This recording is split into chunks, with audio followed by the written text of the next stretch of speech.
नमस्कार, आप देख रहे हैं हॉर्नबिल टीवी। हमर छत्तीसगढ़ बुलेटिन में मैं उत्पल आपका स्वागत कर। जगदलपुर शहर के सिरासार चौक में सनातन धर्म और संत गुरुओं के खिलाफ आपत्तिजनक टिप्पणी के विरोध में भारतीय जनता पार्टी युवा मोर्चा ने जोरदार प्रदर्शन किया। कार्यकर्ताओं ने पूर्व मुख्यमंत्री भूपेश बघेल और टीएस सिंहदेव का पुतला दहन कर नारेबाजी की। प्रदर्शनकारियों का आरोप है कि कांग्रेस नेताओं की टिप्पणियां सनातन परंपरा और संत समाज का अपमान है, जिसे किसी भी हाल में बर्दाश्त नहीं किया जाएगा। युवा मोर्चा जिला महामंत्री मनोज पटेल और प्रदेश महामंत्री कुणाल सिंह ठाकुर ने चेतावनी दी कि बयानबाजी नहीं रुकी तो आंदोलन और तेज होगा। मौके पर पुलिस बल तैनात रहा।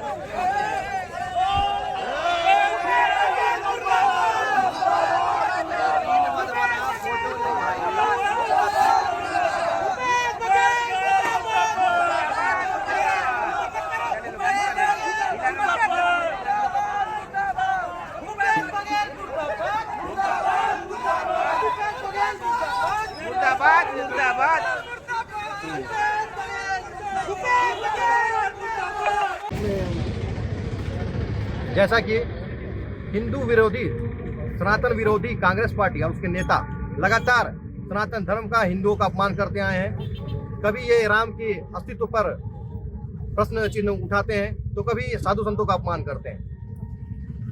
आज फिर से कांग्रेस के नेता भूपेश बघेल और टीएस सिंहदेव के द्वारा हमारे सनातन विरोधी अपमानजनक टिप्पणियां की गई है और हमारे साधु संतों को इन्होंने का अपमान किया है, ढोंगी जैसे शब्दों का उपयोग किया है।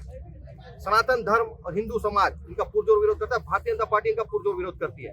हमारे प्रदेश के अध्यक्ष राहुल टिकरिया जी के निर्देशानुसार पूरे प्रदेश के सभी जिलों में आज कांग्रेस पार्टी के नेता भूपेश बघेल और टीएस सिंहदेव का पुतला दहन किया है। उसी तर्ज पर संभाग मुख्यालय जगदलपुर में भी युवा मोर्चा के तत्वाधान में आज भूपेश का और टीएस सिंहदेव का पुतला दहन किया गया है। आने वाले समय में आप देखिएगा जिस तरह से इनके नेताओं का पुतला का दहन हो रहा है, जिस तरह इनके पुतला राख बन रहा है, उसी तरह कांग्रेस के नेताओं का के जो अहम और घमंड है वो भी इसी पुतले की तरह जल के राख हो जाएगी। भारतीय जनता युवा मोर्चा प्रदेश नेतृत्व के आह्वान पर जगदलपुर जिला मुख्यालय में भूपेश बघेल और टीएस सिंहदेव का पुतला दहन किया गया।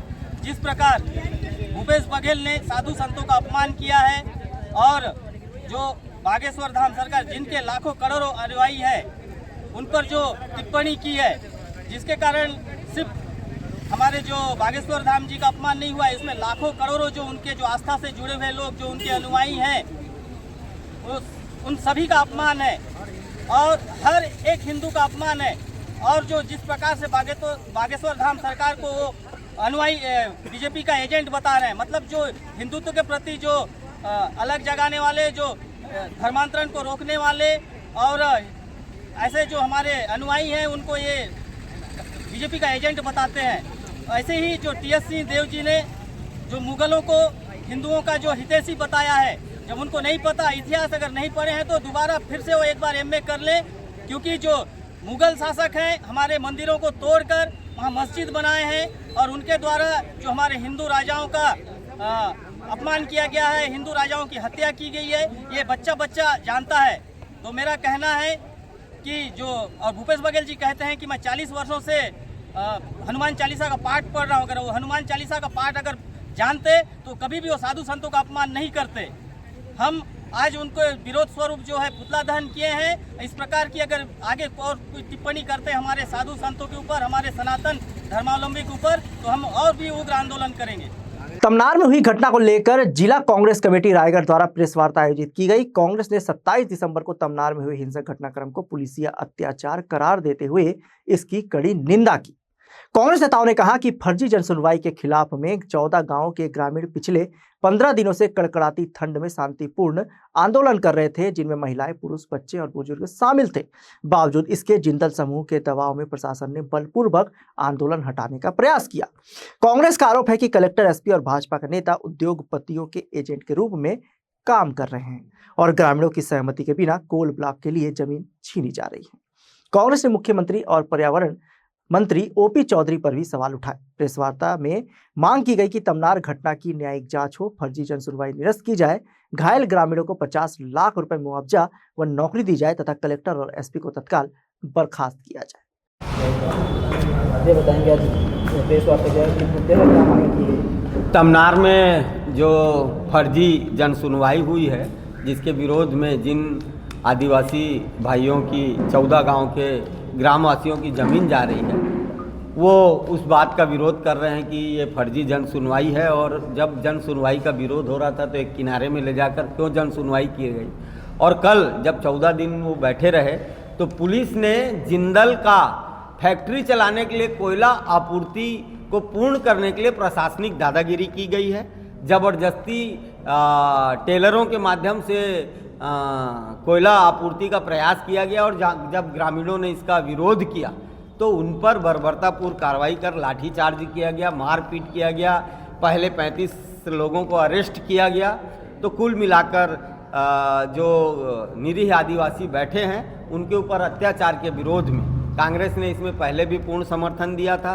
आज भी हम इस घटना की घोर निंदा करते हैं और आने वाले समय में उन आदिवासी भाइयों के साथ जो भी वो आंदोलन कर रहे हैं उसका पूर्ण समर्थन करेंगे। और जहां हमारी आवश्यकता पड़ेगी, चाहे वो बंद का हो, चाहे वो चक्का जाम का हो या अन्य कोई भी जो शांतिपूर्ण आंदोलन होगा, उसमें कांग्रेस पार्टी उनको पूर्ण रूप से समर्थन देगी।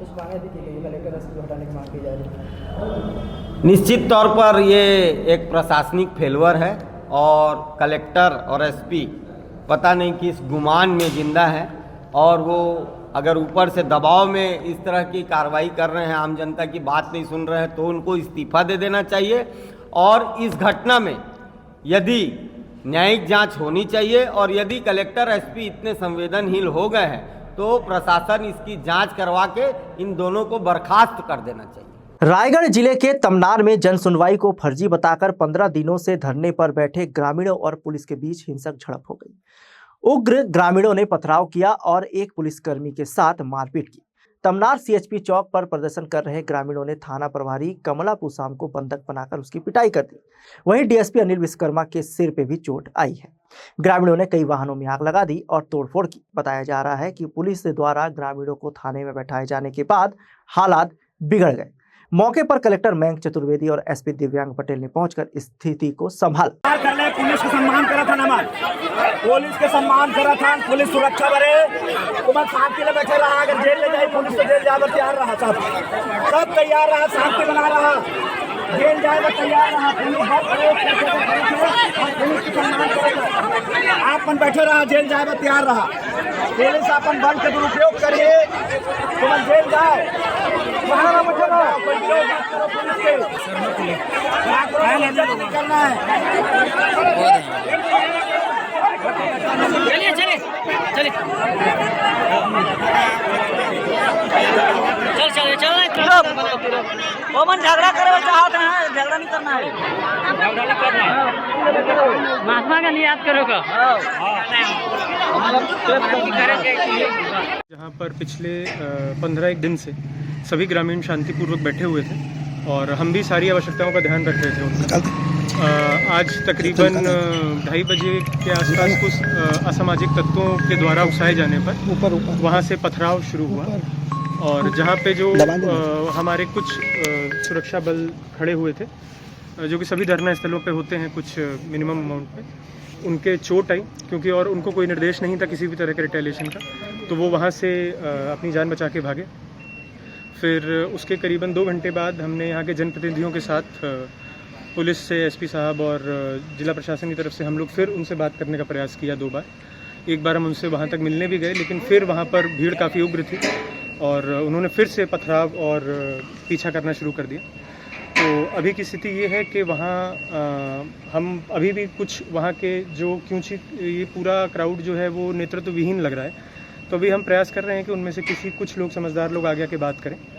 जैसे ही हमारी बात कुछ होती है उनसे, चीज़ शांति की तरफ जाती है तो हम आगे आपको बताएंगे। सर घायलों की स्थिति कैसी सर? बस घायलों की स्थिति अभी ठीक है। जो कुछ लोगों की चोट ऐसी थी कि जिनको और रेफरेंस की ज़रूरत थी, उसको हमने रायगढ़ शिफ्ट कर दिया है और बाकी का इलाज यहाँ पे चल रहा है।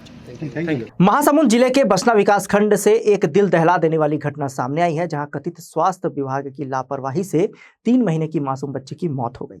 मामला बसना क्षेत्र के छांदनपुर गांव का है। परिजनों के अनुसार 26 दिसंबर की सुबह करीब 11 बजे बच्ची को नियमित टीकाकरण के लिए आंगनबाड़ी केंद्र ले जाया गया। आरोप है कि केंद्र में पदस्थ महिला स्वास्थ्यकर्मी छुट्टी पर थी और उसकी जगह मौजूद पुरुष स्वास्थ्यकर्मी को टीकाकरण की सही जानकारी नहीं थी। कथित तौर पर मोबाइल देखकर और आंगनबाड़ी कार्यकर्ता से पूछकर बच्ची को इंजेक्शन लगाया गया। टीका लगने के कुछ देर बाद ही बच्ची की तबीयत बिगड़ने लगी, वह लगातार रोने लगी और बाद में अचेत हो गई। नाक से खून बहने पर परिजन उसे पहले जगदीशपुर सेवा भवन और फिर बसना के अग्रवाल नर्सिंग होम ले गए, जहां डॉक्टरों ने दोपहर 2:30 बजे बच्ची को मृत घोषित कर दिया। परिजनों ने थाने में शिकायत दर्ज कराई है। स्वास्थ्य विभाग और पुलिस मामले की जांच में जुटी हुई है। मोर नाम संगीता यादव है, छाननपुर के रहने वाली हूँ। मोर बेटी ला टीकाकरण लगावर गे रहे हैं 11 बजे और 11 बजे तहाँ गे रहे हैं, तहाँ जो नर्स आते वो छुट्टी में गे रही। तो एक जन आ रही जो मन टीका लगवाइन है, जो उमर पढ़े वो अपन नहीं जानत रही। तो पार्वती कहते हैं वो आंगनबाड़ी के कार्य मैडम, वो अपन फोन में देखी से बोला बताई से फोन में जूम करके और गलत डोज दे दी से मोर बेटी ला। आए हैं टीका लगवा के, फिर तहाँ आए हैं, तहाँ 15-20 मिनट के बाद गांव चले गए हैं। तहाँ रास्ता में वाला दूध पिलाए हूँ, फिर तहाँ पत्थर लग गया हूँ कि वहाँ पर मोरमा लाए माधर तो कहनोनी ला के तहाँ उन्होंने के नाक ले खून निकलत रही। तहाँ ये बेटा किसे हो रे किस मोरमा, तहाँ मोर भाई के संग सीधा जगदीशपुर अस्पताल आ गए। तो वहाँ पर ऑक्सीजन लगेन है। तहाँ वहाँ से फिर वो अग्रवाल यहाँ ले जाओ की है। अग्रवाल यहाँ लीन है, तहाँ अंदर घुसैन है कि खत्म हो गई रही और गलत डोज दे दी दो डॉक्टर। तो डॉक्टर के बहुत कड़ी से कड़ी सजा मिलना चाहिए डॉक्टर ला। उस दिन चांदनपुर में टीकाकरण सत्र लगा हुआ था और भी बच्चों का वहाँ पे टीकाकरण कराया गया है। बाकी बच्चे भी स्वस्थ हैं वहाँ, और इनका अगर स्टेप का बोल रहे हैं कि ओवरडोज हो गया है तो उनका पोस्टमार्टम किया गया है। पोस्टमार्टम जब ऑफिसर का रिपोर्ट आएगा तभी समझ आएगा। ये जब घटना का हमको पता चला था तो हम लोग तुरंत जिला टीकाकरण अधिकारी को भी सूचना दे दिए थे और हमारे सीएमएचओ साहब को। तो आनन फानन में सब आके यहाँ पे जो भी है जानकारी इकट्ठा किए हैं और साथ में पीएम भी करवाए हैं। कोरिया जिले के किसानों ने सोनहनी नाम से शुद्ध जैविक शहद का सफल ब्रांड तैयार किया है, जिले के नई पहचान दिलाई है। यह शहद अब जेम पोर्टल, अमेजन और खादी इंडिया जैसे ऑनलाइन प्लेटफॉर्म पर भी उपलब्ध है। वर्तमान में बैकुंठपुर और सोनहत विकासखंड के करीब 45 किसान मधुमक्खी पालन के माध्यम से सोनहनी शहद का उत्पादन कर रहे हैं। जिले में जैविक शहद उत्पादन को बढ़ावा देने के लिए कृषि विज्ञान केंद्र जिला प्रशासन के सहयोग से लगातार प्रयास कर रहा है। बैकुंठपुर के रटगा गांव और सोनहत के केसगवा में किसानों और आधुनिक तरीके से मधुमक्खी पालन किया जा रहा है। किसानों ने हरियाणा के कुरुक्षेत्र से प्रशिक्षण प्राप्त किया है तथा झारखंड से इटालियन मधुमक्खियां लाकर शहद का उत्पादन किया जा रहा है। प्रधानमंत्री नरेंद्र मोदी ने मन की बात कार्यक्रम में सोनहनी शहद का विशेष सराहना किया था, जिसके बाद इस ब्रांड को देश भर में अलग पहचान मिली है।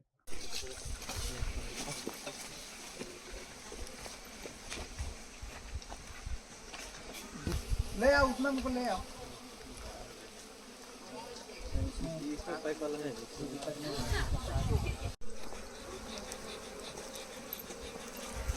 नीचे बैठ जाएगा। हो गए। हाँ, हम कैसे पूछो ना।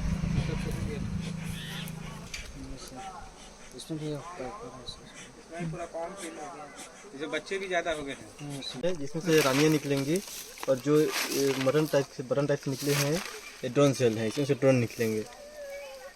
और जो ऊपर में है पैक, ये पूरी तरह से सील पैक मोम है, शहद है। सर, यहाँ हमने पिछले विगत वर्ष 2024-25 में सोनहनी शहद उत्पादन कार्य जिला प्रशासन के सहयोग से शुरू किया सर, जिसमें पीएम मोदी जी ने भी सराहना किया। और वर्तमान में पिछले बार हमारे पास 30 कृषक से जो अभी बढ़कर 100 कृषक हो गए हैं, जिनके अंतर्गत 45 कृषकों को शहद उत्पादन के अंतर्गत जोड़ा गया है। इसके पहले इनको हिसार मधुमक्खी पालन इकाई और KVIC प्रशिक्षण केंद्र से प्रशिक्षण उपरांत इनको मधुमक्खी पेटी दिया गया है, जिसके उपरांत ये शहद उत्पादन कर रहे हैं। और हम आने वाले इस वर्ष में 2 टन शहद उत्पादन का लक्ष्य रखे हैं, जिससे हम विभिन्न विपणन कंपनियों जैसे KVIC, अमेजॉन और खादी ग्रामोद्योग जैसे संस्था में बेच सकें और लोकल भाव में, और किसानों को इससे स्थानीय स्तर की तुलना में अच्छा लाभ मिल सके और एक रोजगार की ओर जोड़ सकें, जिससे हम जिले का नाम एक आदर्श प्रारूप कर सकें सर। इस परिप्रेक्ष्य में हमने कोरिया जिला में 2025 से जब हम चालू किए तो अभी तक कृषक कर रहे हैं और यहाँ लगभग 300 कॉलोनी अभी है, जो जनवरी तक हमारी इसमें 500 केजी यानी 5 क्विंटल लगभग उत्पादन होगा, जो कि ये हमारे कोरिया जिला के लिए एक मिसाल है। और ये जो जिला है कोरिया जिला मधुमक्खी पालन के लिए, दोनों जो यूरोपियन मधुमक्खी है उसके लिए जलवायु बहुत सूटेबल है, और यहाँ का जो प्रशिक्षित किसान है उसको निरंतर देख रेख कर रहे हैं, और साथ ही अपने फसल के साथ साथ भी मधुमक्खी पाल रहे हैं। और इस अनुकूल वातावरण में हम ज़्यादा से ज़्यादा किसानों को और जोड़ रहे हैं, और इसका एफपीओ गठन करके और एक इसका मधु क्रांति पोर्टल में अपलोड करके इसको और बढ़ावा दिया जाएगा। ऑलरेडी इसका मार्केटिंग हस्तशिल्प बोर्ड, खादी ग्रामोद्योग और अमेजॉन अन्य जो ऑनलाइन और ऑफलाइन विपणन मार्केटिंग चल ही रहा है। इसमें महिला और पुरुष दोनों ही कृषक इसमें इन्वॉल्व है, और यंगेस्ट जो जनरेशन है, जैसे कि हम देख पा रहे थे कि यंग जो बेरोजगार है उसको भी जोड़ा जाए, ये भी है। तो हम तीनों तरह से इसमें सपोर्ट कर रहे हैं। साथ ही हमारे इसमें जिला प्रशासन कोरिया का अहम योगदान है, और हमारे यूनिवर्सिटी आईसीआर और अटारी जबलपुर के मार्गदर्शन में आगे बढ़ रहे हैं। छत्तीसगढ़ कर्मचारी अधिकारी फेडरेशन ने मोदी की गारंटी लागू करने की मांग को लेकर प्रदेश व्यापी आंदोलन का ऐलान किया है। इसी क्रम में बिलासपुर जिला शाखा द्वारा 29 और 30 और 31 दिसंबर को सामूहिक अवकाश लेकर प्रदर्शन किया जाएगा। नेहरू चौक बिलासपुर सहित ब्लॉक और जिला मुख्यालयों में कर्मचारियों ने एकजुट होकर 11 सूत्री मांगों को लेकर सरकार के खिलाफ आवाज बुलंद की है। फेडरेशन का कहना है कि चुनाव के दौरान की गई गारंटियां अब तक पूरी नहीं की गई है। प्रमुख मांगों में केंद्र के समान देय तिथि से महंगाई भत्ता व राहत वर्ष 2019 से लंबित है। डीए एरियर्स का समायोजन, वेतन विसंगतियों के निराकरण हेतु पिंगुआ कमेटी की रिपोर्ट सार्वजनिक करना, 4 स्तरीय पदोन्नत समयमान वेतन लागू करना और सहायक शिक्षकों सहित विभिन्न संवर्गों को समयमान वेतनमान देना शामिल है। इसके अलावा कैशलेस चिकित्सा सुविधा, अनुकंपा नियुक्ति निशर्त करने, 300 दिवस अर्जित अवकाश, नकदीकरण, पंचायत सचिवों के शासकीयकरण, सेवानिवृत्ति आयु बढ़ाने तथा संविदा व दैनिक वेतनभोगी कर्मचारियों के नियमितीकरण की मांग भी उठाई गई। फेडरेशन ने चेतावनी दी है कि मांगे नहीं मानी गई तो आंदोलन और तेज किया जाएगा।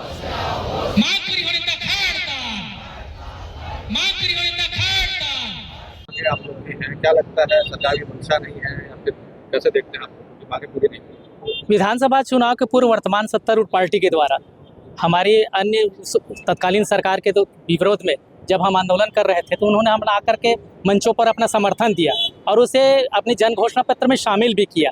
लेकिन 2 वर्ष के आने के बाद भी सरकार के द्वारा अभी तक किसी प्रकार की सकारात्मक कार्यवाही नहीं किए जाने के कारण पूरे प्रदेश के कर्मचारियों और अधिकारियों में निराशा और आक्रोश व्याप्त है, और उसी का कारण है कि हमको हड़ताल के लिए विवश होना पड़ता है। निश्चित रूप से हम ये कहें कि ये मांग हमारी नहीं है, उन्होंने पूरे मांगों को अपने जन घोषणा पत्र में शामिल किया है, और हम सरकार से चाहते हैं कि उन्होंने जो वादा किया था कि हमारी सरकार आते ही इस पर कार्यवाही की जाएगी, लेकिन 2 वर्ष के बाद भी उस पर कार्यवाही नहीं किए जाने से हमको हड़ताल के लिए विवश होना पड़ रहा है। किशोर शर्मा, जिलाध्यक्ष प्रदेश तृतीय कर्मचारी संघ। क्या कुछ मांगे हैं जो कितने बार फेडरेशन कर्मचारी अधिकारी जो कर्मचारियों की 11 सूत्री मांगों को लेकर के पिछले 22 अगस्त को एक दिन का उन्होंने धरना प्रदर्शन किया था, लेकिन उसके बाद भी सरकार में बैठे हुए लोगों को थोड़ी भी संवेदनशीलता नहीं है कि कर्मचारियों की मांगों को पूरा किया जाए। उससे व्यतीत होकर के आज प्रदेश के सभी अधिकारी और कर्मचारी 3 दिवसीय निश्चितकालीन आंदोलन कर रहे हैं 11 सूत्री मांगों को लेकर के, जिसमें प्रमुख है महंगाई भत्ता, जो कि मांग होनी ही नहीं चाहिए, लेकिन सरकार की असंवेदनशीलता के कारण ये मांग में शामिल की गई है। उसके अलावा मध्य प्रदेश में जैसे आपको 4 स्तरीय समयमान वेतनमान है, ये वेतनमान छत्तीसगढ़ में भी लागू करने की बात थी, और सत्ता में आने के पहले सरकार में बैठे लोगों ने ये वादा किया था मंचों पे जा करके कर्मचारी आंदोलनों में कि हम आएंगे सत्ता में तो हम कर्मचारियों की जितनी भी जायज़ मांगे पूरी करेंगे। इसमें ऐसी कोई भी मांग नहीं है जो अलग से हट करके हो, इसलिए सरकार को इस पर विचार करना चाहिए यदि सरकार आज के 3 दिन के आंदोलन के पश्चात भी कोई विचार नहीं करती है तो आगे निर्णय लेकर के एक बड़ा आंदोलन प्रदेश में खड़ा किया जाएगा, जिसकी संपूर्ण जवाबदारी सरकार की होगा। पवन कुमार शर्मा, प्रदेश अध्यक्ष, छत्तीसगढ़ प्रदेश तृतीय वर्ग शासकीय कर्मचारी संघ। आज के बुलेटिन में बस इतना ही। मुझे दीजिए इजाजत। देखते रहिए हॉर्नबिल टीवी।